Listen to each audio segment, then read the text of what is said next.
I had been away. My daughter is not well, and I had been up visiting her for several days. As I came in, I didn't see any major flames. I didn't smell smoke. But when I turned around from the table to put my purse on that counter, I was, oh, that's a fire. It registered.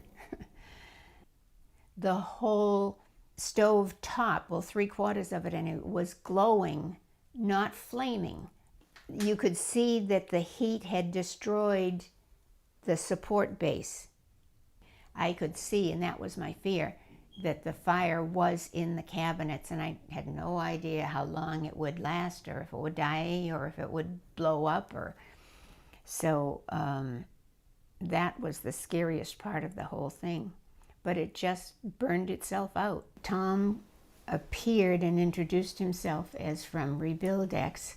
Tom was just excellent. His methodology, his recommendations, the workmen he brought in, everything was absolutely perfect.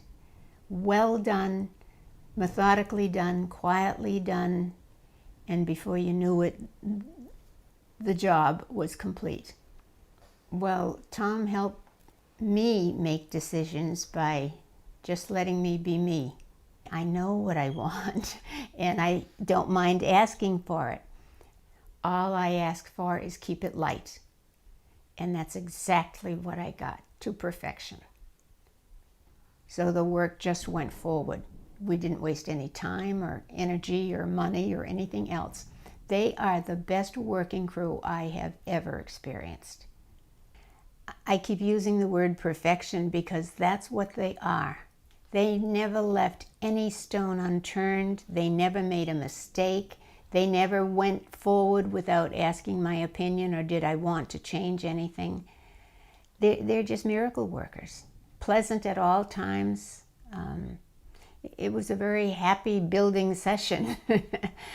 There was no dust, there was no trash, it was gone. They cleaned up after themselves, sometimes better than I do. And it was every single step of the way, from the plumber to the woodworkers to the man who did up the wallpaper. He was meticulous. It was beautiful to watch. I'd like to take lessons from him. There wasn't any time wasted. There wasn't a day wasted. They all showed up on time, whatever day they were to be here. Got to work right away. I never saw them. I offered them coffee or a break, never took a break. I know I sound like somebody's paying me, but this is all true. And that's why I would not even think of calling somebody else if I needed help again. As I said, my caveat to them was, I want it light. And you can see for yourself, they did it. So I don't have one single complaint about any person, any step of the way, and the outcome, the timing. I just can't say enough about them. They're super. Well, I can understand from the horror stories I've heard why people try to find someone they think they can trust. And oftentimes it runs into, well, their daughter's uncle-in-law is a carpenter. I would have sought opinions from other business people first, years ago. But now that I have been able to get my needs met, Rebuildex is it if anything needs to be rebuilt. I wouldn't even consider anything else.